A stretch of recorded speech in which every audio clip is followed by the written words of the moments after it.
My name's Pippa Hale and I'm an artist based in Leeds. And my usual practice is around site-specific installations in the public realm, working with communities and with history and about sort of closing the gap between the past and the present.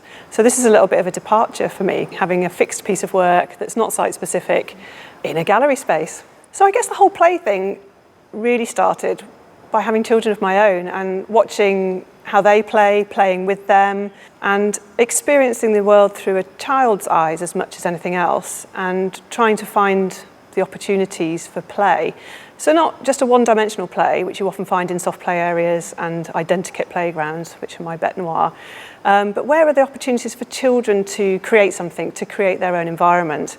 By watching the kids play, I started to think about how I play and what the relationship is between play and creativity.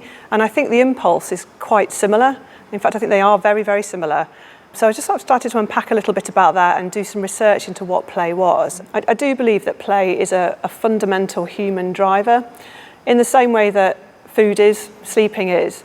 And we learn through play. We learn how to communicate, we learn hand-to-eye coordination, we learn how to be sociable, we learn how to be resilient, we learn how to resolve conflict. I think there's so many aspects of play that we use in our everyday lives, and I think somehow we've lost the plot a little bit and we seem to have unlearned a lot of those behaviours. So there's an interesting, a seminal study done by George Land in 1968, which was originally commissioned by NASA to make sure that they employed the best and most innovative scientists and engineers. And they decided to extend that into a longitudinal study. So they tested creativity levels of 4 to 5-year-olds, and 98% of them had genius levels of creativity. And when he tested those same children again at 10 and 15, and then when they were adults, that dropped to 2%. So it had become an unlearned behaviour. And I guess one of the things I'm trying to do through Play Rebellion is to try to unlock that creativity again and to resist against that sort of unlearning of playfulness. Play shapes are a set of 6 1-metre cubes, and they all break down into different shapes and they're all different colours. So I wanted to create something that was quite physical, but also something that has a geometry to it. The colours aren't the normal things that you would find in a playground, so we're not using primary colours, using something a more muted palette, a more grown-up palette, if you like. I suppose a couple of other things that really influenced me were Froebel's gifts, going back to the 18th century, so late 18th, early 19th century.